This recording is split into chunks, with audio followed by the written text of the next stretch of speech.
Chapter 9, in which Piglet is entirely surrounded by water.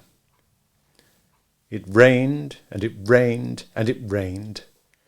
Piglet told himself that never in all his life, and he was goodness knows how old, 3 was it, or 4? Never had he seen so much rain. Days and days and days. If only, he thought, as he looked out of the window, I'd been in Pooh's house, or Christopher Robin's house, or Rabbit's house when it began to rain, then I should have had company all this time, instead of being here all alone with nothing to do except wonder when it will stop. And he imagined himself with Pooh saying, Did you ever see such rain, Pooh? And Pooh saying, Isn't it awful, Piglet? And Piglet saying, I wonder how it is over Christopher Robin's way. And Pooh saying, I should think poor old Rabbit's about flooded out by this time. It would have been jolly to talk like this, and really it wasn't much good having anything exciting like floods if you couldn't share them with somebody. For it was rather exciting.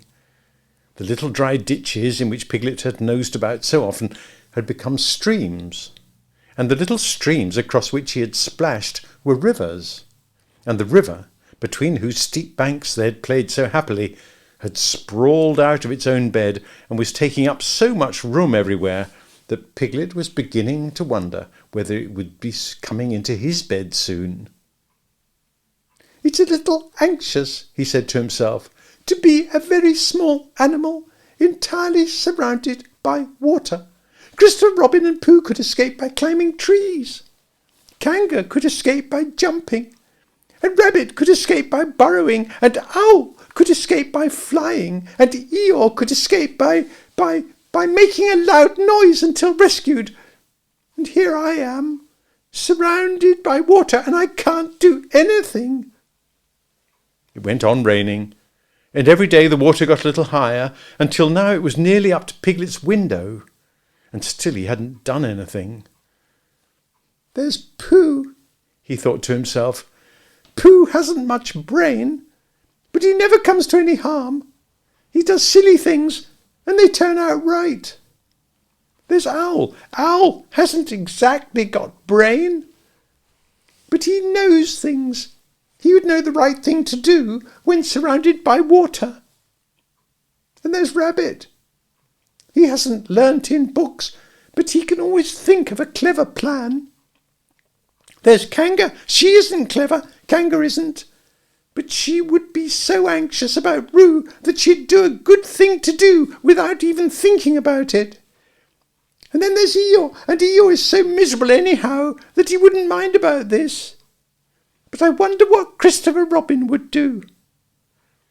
Then suddenly he remembered a story which Christopher Robin had told him about a man on a desert island who had written something in a bottle and thrown it in the sea.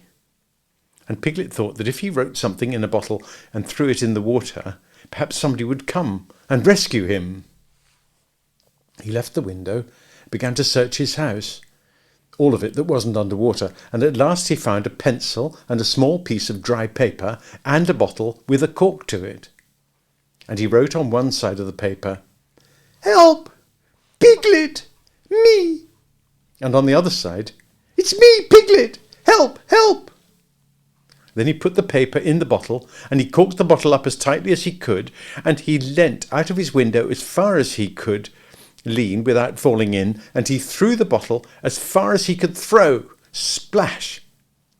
And in a little while it bobbed up again on the water, and he watched it floating slowly away in the distance until his eyes ached with looking, and sometimes he thought it was the bottle, sometimes he thought it was just a ripple on the water which he was following, and then suddenly he knew that he'd never see it again, and that he had done all that he could do to save himself. So now, he thought, somebody else will have to do something, and I hope they will do it soon, because if they don't I shall have to swim, which I can't, so I hope they do it soon. And then he gave a very long sigh and said, Oh, I wish Pooh were here. It's so much more friendly with two. When the rain began, Pooh was asleep. It rained, and it rained, and it rained, and he slept, and he slept, and he slept. He had had a tiring day. Remember how he discovered the North Pole? Well, he was so proud of this that he asked Christopher Robin if there were any other poles, such as a bare little brain might discover.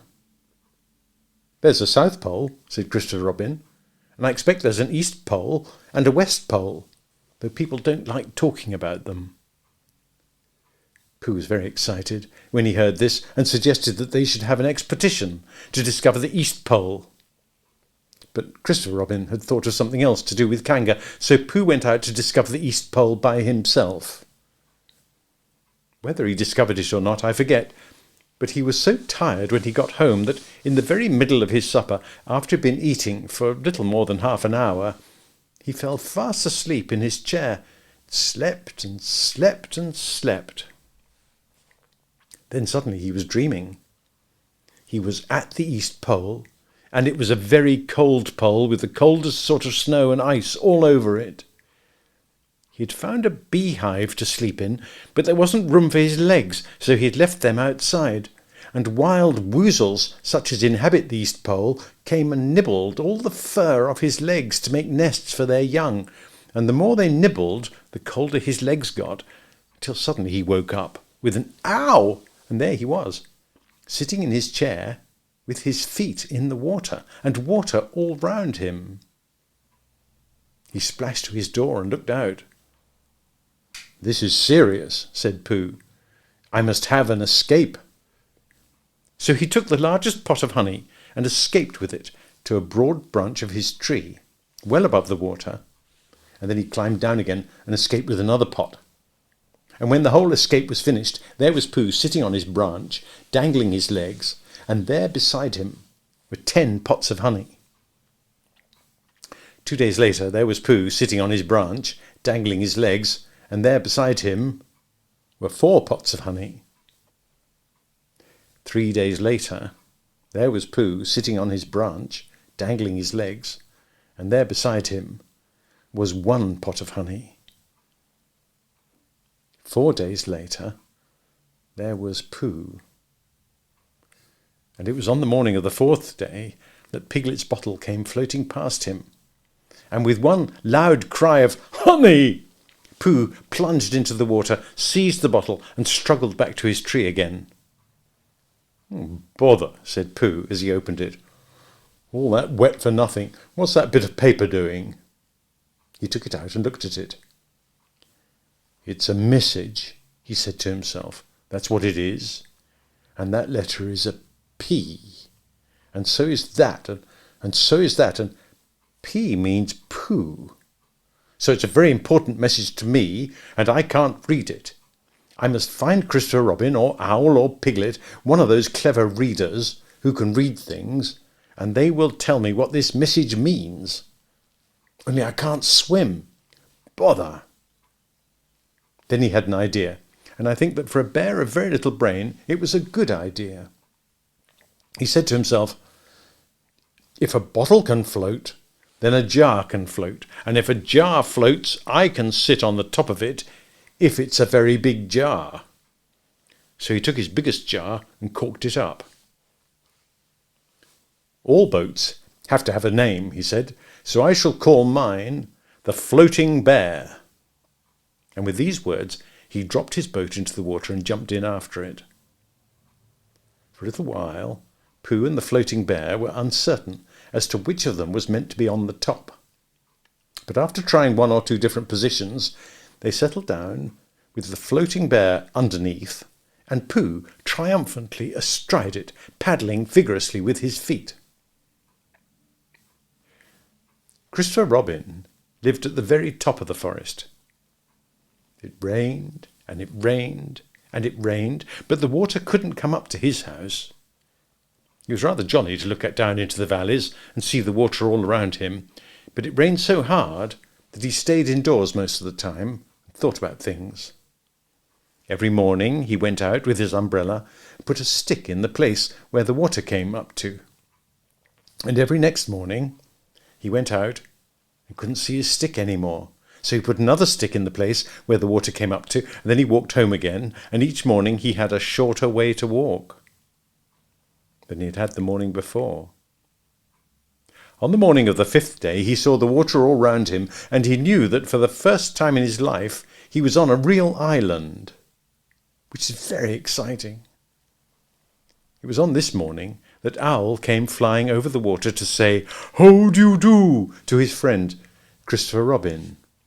"I say, Owl," said Christopher Robin, "isn't this fun? I'm on an island."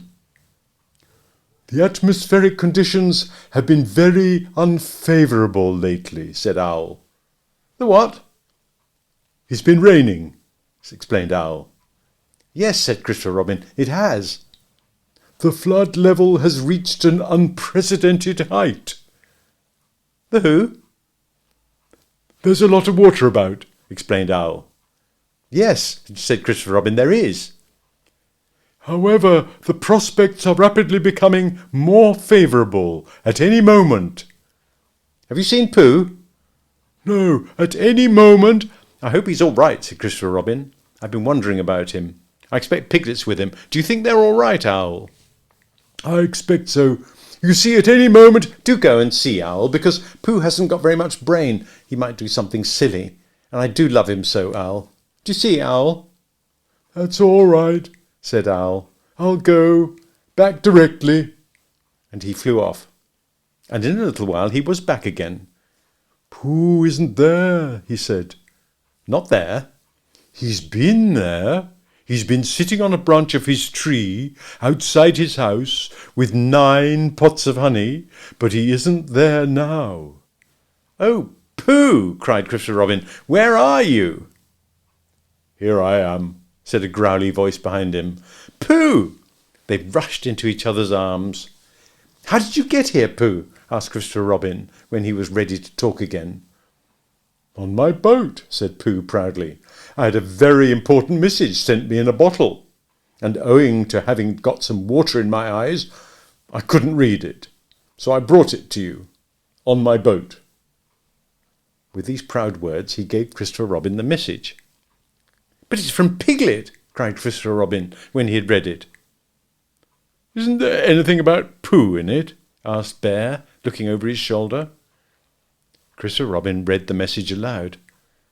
"Oh, are those peas Piglets? I thought they were Poohs." "We must rescue him at once. I thought he was with you, Pooh.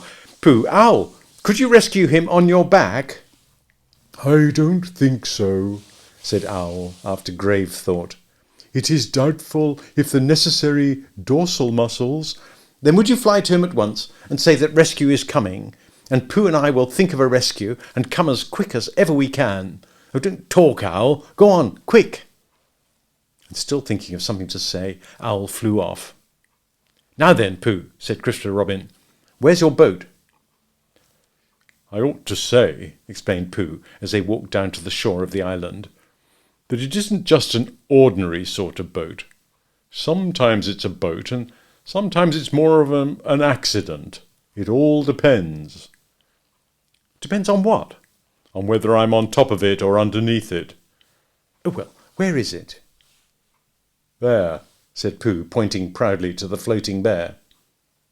It wasn't what Christopher Robin expected, and the more he looked at it, the more he thought what a brave and clever bear Pooh was, and the more Christopher Robin thought this, the more Pooh looked modestly down his nose, tried to pretend he wasn't.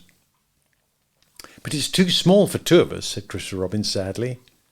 3 of us with Piglet." "Well, that makes it smaller still. Oh, Pooh Bear, what shall we do?" And then this bear, Pooh Bear, Winnie the Pooh, F.O.P., friend of Piglet's, R.C., Rabbit's companion, E.C. and T.F., Eeyore's comforter, and tail finder. In fact, Pooh himself said something so clever that Christopher Robin could only look at him with mouth open and eyes staring, wondering if this was really the bear of very little brain whom he had known and loved so long. "We might go in your umbrella," said Pooh. "We might go in your umbrella," said Pooh. "We might go in your umbrella," said Pooh. For suddenly Christopher Robin saw that they might. he opened his umbrella and put it point downwards in the water. It floated, but wobbled. Pooh got in. He was just beginning to say that it was all right now when he found that it wasn't. So after a short drink, which he didn't really want, he waded back to Christopher Robin. Then they both got in together, and it wobbled no longer. "I shall call this boat the Brain of Pooh," said Christopher Robin.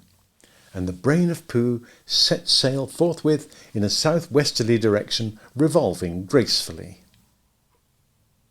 You can imagine Piglet's joy when at last the ship came in sight of him. In after years he liked to think that he had been in very great danger during the terrible flood. But the only danger he had really been in was the last half hour of his imprisonment, when Owl, who had just flown up, sat on a branch of his tree to comfort him and told him a very long story about an aunt who had once laid a seagull's egg by mistake. And the story went on, rather like this sentence, until Piglet, who was listening out of his window without much hope, went to sleep quietly and naturally, slipping slowly out of the window towards the water, until he was only hanging on by his toes, at which moment, luckily, a sudden loud squawk from Owl, which was really part of the story, being what his aunt said, woke the Piglet up and just gave him time to jerk himself back into safety and say, "Oh, how interesting, and did she?" Well, you can imagine his joy when at last he saw the good ship Brain of Pooh, Captain C. Robin, First Mate P. Bear, coming over the sea to rescue him. And as that is really the end of the story, and I'm very tired after that last sentence, I think I shall stop there.